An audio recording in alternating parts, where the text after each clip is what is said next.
네, 안녕하십니까. 오늘 2025년 2월 15일 토요일입니다. 자, 오늘 2월 두 번째 주 주간 투자 전략 2부 코너 바로 시작을 하도록 하겠습니다. 네, 일단 좀 폭풍 같은 한 주가 지나가고 조금 또 사무실에 나와서 조금 이것저것 찾아보다 보니까 뭐 정신이 없긴 하네요. 특히 요즘 제가 일단 뭐 방송 많이 줄었습니다. 815를 안 나가다 보니까 많이 줄긴 했지만 매매하랴 여러분들 종목 찾아서 같이 보내드리랴 또 밴드 활동이죠. 그리고 또 여러분들 답글 블로그에 문의 오면은 답글하랴 뭐 하루가 어떻게 가는지 모르겠습니다. 정신없이 보내지만 그래도 그나마 조금 뿌듯한 게 계좌가 올라가고 있다는 거 그게 좀 다행인 것 같고요. 그래서 어느 정도 시장의 그래도 흐름에 맞춰서 그나마 대응을 잘 하고 있다고 개인적으로는 생각하고 있는데 모르겠습니다. 그러니까 여러분들께서 얘기하시는 블로그 내용들이나 흐름들 보고 그래도 저는 추정을 하면서 잘 따라오시고 계시구나. 아니면 또 여전히 좀 시장에서 엇박자다면서 고생하시는 분들도 좀 있고 그런데 일단 드리고 싶은 거는 저희가 지금 여기서 올라오면서 요만큼 올라왔습니다. 그래서 한 지금 올해 좀 괜찮을 거다라고 얘기 드리고 그다음부터 뭐 주가가 폭발적으로 좀 움직이고 어떻게 보면은 2,400선 중반에서 이제 조금 이제 6,600선 가까이 들어왔던 단계라고 보는데 하지만 이제 코스닥의 회복이나 여러 가지 동향들을 봤었을 때 시장을 이제 레벨업이 되는 과정이다 보니까 거기서 따라가는 거는 이번에 뭐 한화 쪽이나 아니면 또 로봇 쪽이나 이렇게 강하게 들어왔던 섹터들이 있었다고 해서 이거 놓쳤다고 하더라도 솔직히 너무 괴로워하지 마세요. 슬퍼하지 마시고 그리고 그 과정 쪽에서 이거를 쫓아가야 되는데 현금이 없다 보니까 기존 거 정리하고 들어가는 과정 쪽에서 또 타이밍이 안 맞고 뭐 그런 흐름들이 나온다고 하더라도 너무 괴로워하지 마시고 다음엔 항상 지금 시장이 섹터가 강화되는 장세고 시장이 돌아가다 보면은 시장의 특징이 있습니다.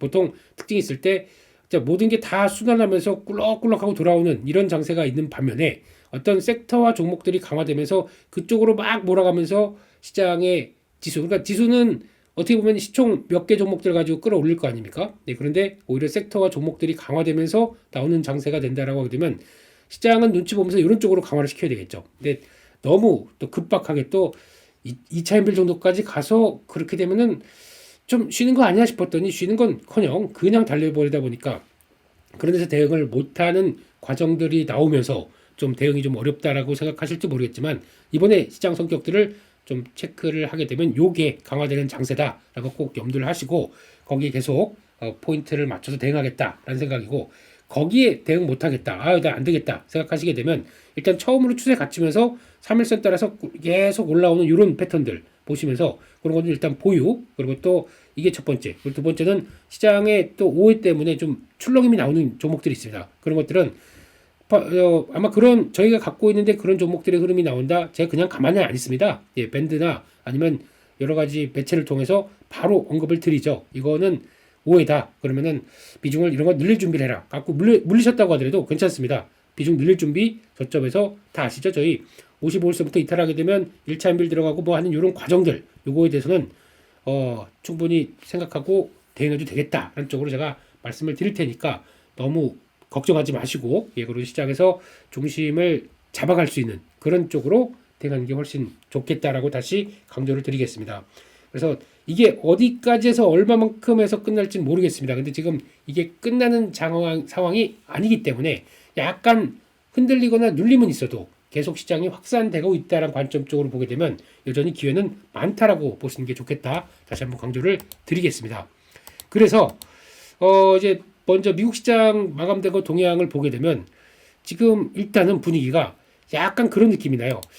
이게 지금 추세 저항을 이제 막 돌파를 시도하는 모습들이 나옵니다. 그러니까 지금 딱 걸리긴 했거든요. 지금 흐름 보게 되면 일단은 걸렸는데 그렇다고 하더라도 지금 분위기는 돌파해서 위쪽으로 가려고 하는 모습들인데 이거는 이제 다음 주에 공을 넘겨야 되겠네요. 다음 주에 어떤 얘기가 나올지 흐름들을 좀 보고 대응을 해야 되기 때문에 일단 미국 시장은 나쁘지 않다. 내용들 한번 잠깐 볼까요? 미국 시장의 내용들을 보게 되면은 지금 약간 나스닥이 조금 더 강했습니다. 오히려 그래도 지금 같은 분위기에서 나스닥을 놓치지 말자. 특히 엔비디아가 강했습니다. 엔비디아가 왜 강했냐면은 XAI에 이제 이쪽도 투자가 들어가기 시작해요.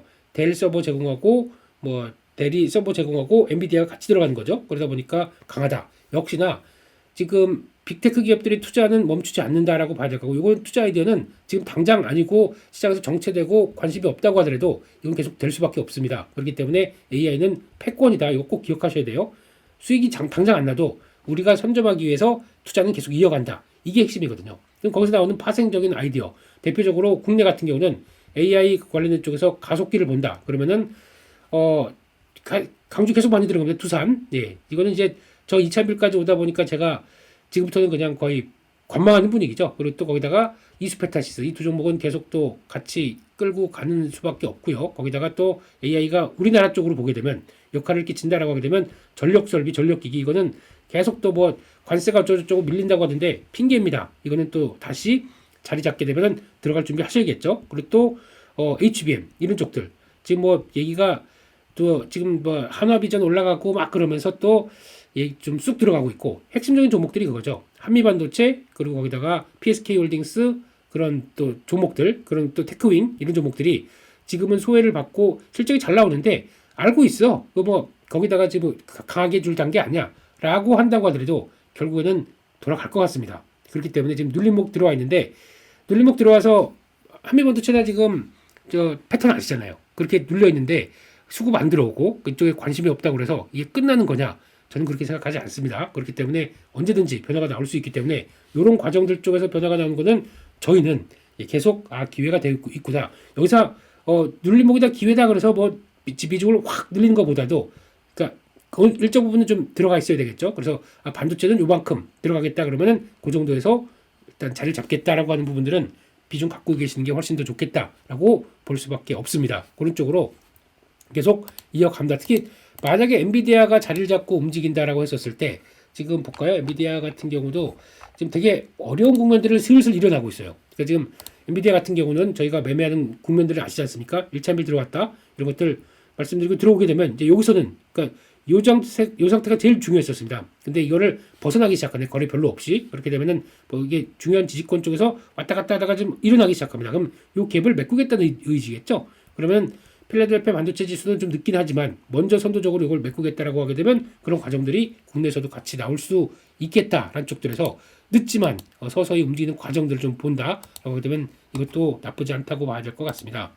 그렇게 보고 소매 판매 발표됐던 거, 산업 생산 소매 판매가 발표됐는데 소매 판매는 0.4% 감소, 생각보다 좀 별로 안 좋게 나옵니다. 자동차를 제외했었어도 안 좋게 나옵니다. 근데 물론 LA 산불 여파가 좀 커요. 그리고 기후 역할도 큽니다. 그럼에도 불구하고 지금 12월 달, 그러니까 전통적으로 그렇거든요. 12월까지 나왔던 소매 판매 그 하반기에 어떤 강하게 또 이제 시즌이다 보니까 성수기를 보여주고 1월 달에 떨어지는 거 맞습니다만 생각보다 더 떨어졌네요. 근데 어떤 특별한 이슈가 있었다라고 하는데 이 이슈 때문에 시장을 그렇게 크게 영향을 안 끼치는 것 같습니다. 오히려 산업 생산이 생각보다 나쁘지 않아요. 그래서 지금 공장 가동률 같은 경우도 살짝 돌아가기 시작하고, 그리고 나머지 전반적인 쪽들은 이제 돌아가기 시작하는데 왜 그러느냐라고 봤을 때 리쇼어링이죠. 미국은 지금 다들 관세 때린다고 하니까 바이든 행정부 때는 우리한테 공장 지어주면 보조금 주겠어요. 돈 주겠어요라고 하는 당근책을 제시했지만 지금 트럼프 행정부 때는 우리한테 안 하면 니네 관세 때리겠다라고 하는 상황이 되다 보니까 다들 미국 쪽으로 관심이 들어가면서 이쪽에 있던 미국의 가동률을 끌어올리는 현상, 이거는 행정부가 좋게 보고 잘했다고 생각을 하겠죠. 하지만 이런 과정 쪽에서 관세가 미치는 여파들은 생각보다 크게 좀 앞으로 미치는 여파가 미국에 부정적일 것이다라고 생각을 하는 게 벌써 지금 매크로 지표에 나타나기 시작합니다. 그렇다는 얘기는 달러나 그리고 지금 금리 쪽에서 변화가 나오기 시작하는데, 그거 한번 잠깐 볼까요? 지금 흐름 보게 되면은 일단 지금 이게 안 나오죠? 예, 지금 미국 10년물 국채금리 한번 보겠습니다. 국채금리를 보게 되면은 지금 동향이 어떤 상황이냐면은 이번에 살짝 다시 올라가서 CPI 때문에 올라갔지만 아니야, 이거 CPI 지금 일시경기에 클 거야. CPI 끝나고 나오고 나서 많이 얘기되는 게 두 개 PPI랑 같이 보게 되면 CPI는 예상보다 훌쩍, PPI는 예상보다도 그러니까 예상치보다 꺾이는 모습들 이렇게 나오다 보니까 일단 PPI가 생각보다 좀 꺾이게 되면은 생산자 물가 지수가 꺾이게 되면은 나중에 소비자에도 영향을 줄 것이다. 근데 이거는 일시적이다. 이렇게 바라보는 것 같아요. 그렇기 때문에 아까 말씀드렸던 LA 산불이나 이런 걸로 인해서 약간 공급 발 그리고 또 달걀 특히 조류독감 때문에 이거 제대로 영향을 못 끼쳤고 이게 그렇게 되면은 저기 멕시코나 캐나다에서 조달을 해야 되는데 관세가 때렸지 않습니까? 그러다 보니까 이것도 여의치가 않고 그런 쪽에서 이런 변화 때문에 지금 CPI가 자극했다는 거는 일시적인 요인들. 근데 물가는 다시 또 하향할 것이다. 뭐 이런 분위기가 나오다 보니까 금리가 어떻게 되죠? 가다가 4.6대까지 가다가 바로 4.4, 4.5 밑으로 4.43인가 뭐 4.5 밑으로 다시 꺾이기 시작합니다. 나쁜 건 아니죠. 그래서 이게 추세적으로 해서 지난번 저점대를 이탈하고 쭉 내려가게 되면 좋겠다라고 생각하는데 그때 나오는 변화가 뭐가 나오냐면 이제 이런 금리의 변화와 함께 같이 민감하게 움직이는 것 중에 하나가 코인 시장입니다. 코인 시장도 지금 보게 되면 좀 주춤했던 게 다시 불을 살짝 붙이려고 하네요. 그런 상황 쪽에서 특히 최근에 관심 높은 리플, XRP 이름 바뀌었습니다. 이런 쪽도 돌아가는 거 보니까 지금 분위기는 나쁘지가 않네. 이런 쪽에서 지금 기준은 그렇게 삼으셔야 될 것 같아요. 요 상태로 봤을 때 4.5가 이탈하게 되면은 일단 한국 시장도 그렇고 유동성도 그렇고 시장에서 바라보는 섹터 쪽도 요 이상 쪽으로는 눈길이 가는 거는 산업재 쪽들 약간 저희가 얘기하는 조선, 방산, 기계 뭐 이런 쪽들 요게 좀 더 초점을 맞추는데 그게 아니라 4.5 밑으로 간다. 그러면은 말씀드렸던 거죠. 약간 성장주 쪽에 대한 흐름들이 좀 더 기회가 높다라고 하게 되면 요거 올라갈 땐 기준에 요거 따라서 요거 올라갈 때는 산업재가 영향을 받고 올라가고 보니까 이걸 또 쉬고 그럼 상장주가 좀 쉬겠죠. 로봇 그리고 또 뭐 AI 소프트웨어 그리고 바이오 이런 것들이요. 예. 근데 여기 다시 내려온다. 4.5 밑으로 내려간다. 여기 또 부각받겠죠. 그러면 다음 주부터는 또 성장주에 대한 관점들이 좀 더 나와서 이런 종목들을 좀 찾기 시작하겠죠. 이런 흐름들이 나오다 보니까 시장에서 약간 4.5를 기준으로 왔다 갔다 할 수 있는 측면들. 그리고 또 이쪽도 그렇다고 그래서 조선방산 쪽이 단기적으로 올랐지만 차익 매물 나오고 소화한다 그러면 또 다시 자리 잡을 준비는 하겠죠. 근데 저희가 올라간다고 해서 막 따라갔었을 때 이런 금리 변화와 함께 같이 시장 분위기 모르고 그냥 계속 그쪽으로 가는 거야. 조선 하나옵션 계속 사야 돼. 붙어버리게 되면은 이거 빠져나올 때가 더 어렵습니다. 자, 그런 아무리 하나옵션 좋고 하나그룹 좋다고 하더라도 막 붙을 때 제가 계속 강조드리지만 따라가지 말자라고 말씀드리고 그럴 때 좀 자제시키는 게 되게 어려워요. 아니 저건 계속 올라가고 있는데 아니 오늘만 샀었어도 한 10% 나오는데 왜 저기다 좀 경계하는 얘기를 하느냐. 뭐 당일 중에서 올라가는 거 보고 분봉하면서 따라가서 대가는 거 전 이건 무조건 찬성입니다. 어느 트레이더도 트레이더라고 하는 시각이라고 하게 되면 그런 건 다 찬성입니다만 근데 그게 올라가다 오늘로 끝내야 된다라고 알고 매매하는 것과 아니야 이거 여기서부터 시작이야 지금 밑에서 한 3배 났지만 앞으로 5배 갈 거야 라고 대응하는 거는 차이가 큰 거거든요. 그렇기 때문에 타이밍을 본다. 저희는 이제 타이밍을 좀 더 가미된 예술적인 아트적인 차원에서의 좀 접근을 더 강조를 드리는 거 아닙니까? 그러니까 정확하게 못 따라간다고 하더라도 이 정도는 살 때다. 이 정도는 팔 때다. 라고 이 정도는 저희 툴과 함께 아시는 걸로 생각하고 근데 더 간다라고 하더라도 특히 이참빌 더 안착하고 이제 더 가는 종목들이 많아졌어요.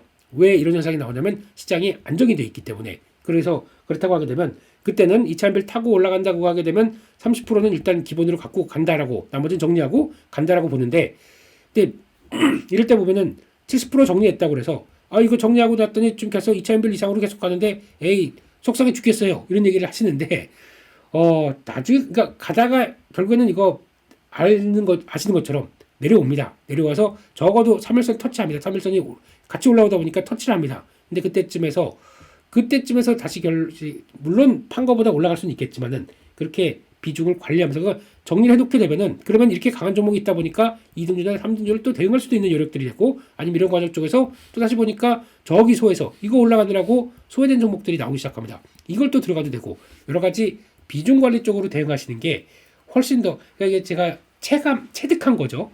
훨씬 더 좋은 전략인데 저는 그렇게 이거 올라갔다고 그래서 여기서부터 내가 70% 정리하기 위해서 한 또 50% 더 올랐다. 속상해하지 않아요. 70%까지 여기서부터 출발해서 여기까지 온 거 이거 수익 난 것도 얼마나 감사한 일인데요. 이렇게 생각하고 매매를 하는 경향이 있거든요. 근데 나는 이걸 사서 여기까지 쭉 가다 보니까 그걸 정리를 하라고 2차 인별에서 정리를 하라고 맞는 툴이 아니시네요.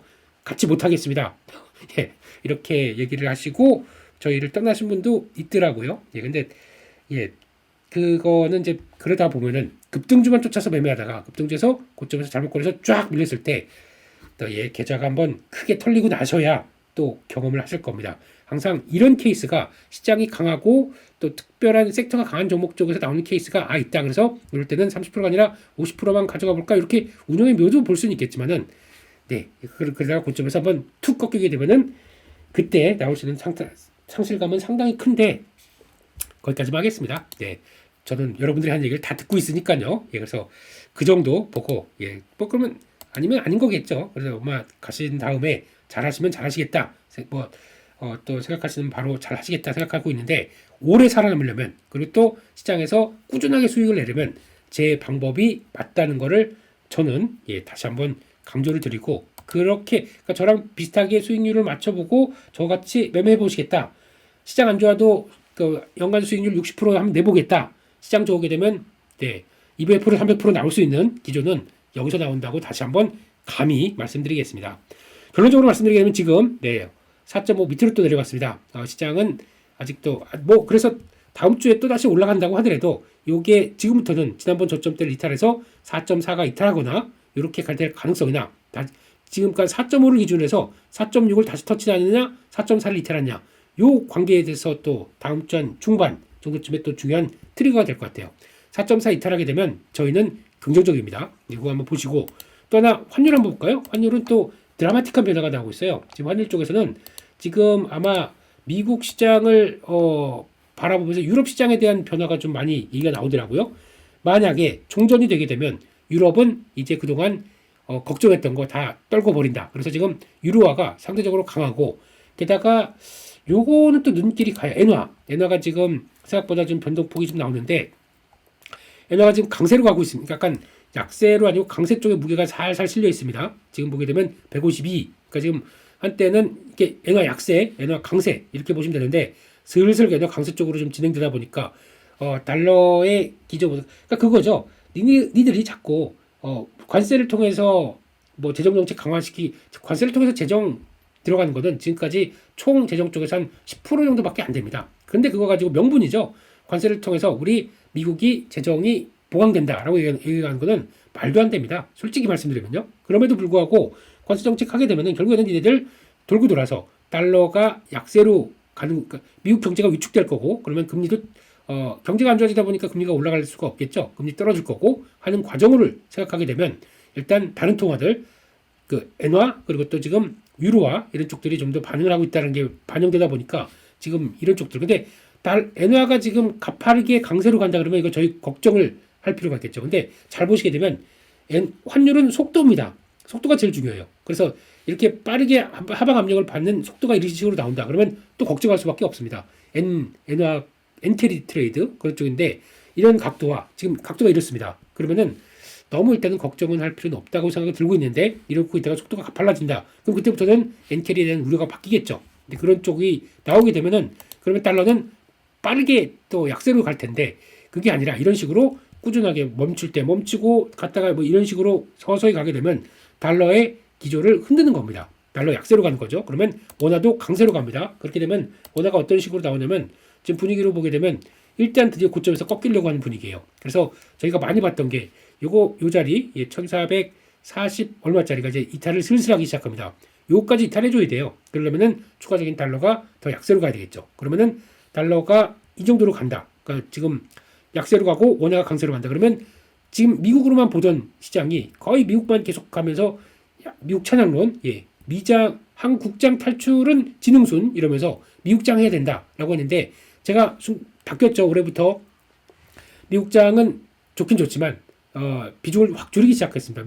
지금까지는 미국 쪽을 중심으로 작년까지 이어가다가 포트 자체가 바뀐 건 많이 언급드렸지 않습니까? 미국 쪽은 일단 섹터나 종목 쪽으로만 한정돼서 움직일 것 같고 그러다 보니까 이걸 많이 줄였습니다. 그래서 그랬던 이유가 시장의 흐름들이 달러가 더 이상 좀 변화가 될 것 같고 결국에는 달러에서 미국만 바라보던 자금들이 서서히 바뀌는 현상, 신흥국이나 나머지 쪽으로 서서히 나오는 현상. 물론 지금 아직까지 지금 관세를 통해서 미국이 나머지 국가에 대해서 압박을 막 강하다 보니까 걱정도 되고 불안감도 있고 아직까지 진짜 어떻게 될까라고 고민도 많은 건 사실입니다. 하지만 이게 결국은 어떻게 되면 지금 관세가 그렇게 강하게 올려서 어떤 장벽을 쌓게 되면 결국은 니들이 손해를 거니까 그냥 니들이 원하는 걸 얻겠다라고 하는 흐름들이 트럼프 이기 때 나오는 좀 세밀한 전략들이 보이다 보니까 아 그렇게 걱정은 안 해도 되겠네. 그러면 슬슬 따로 그 미국만 바라보고 있던 쪽에서 나머지로 슬슬 돌아가는 과정들이 지금 벌어진다. 그러면 뭐 신흥국이나 뭐 유럽이나 이런 쪽으로 다시 또 자금들이 슬슬 관심이 높아진다는 쪽들이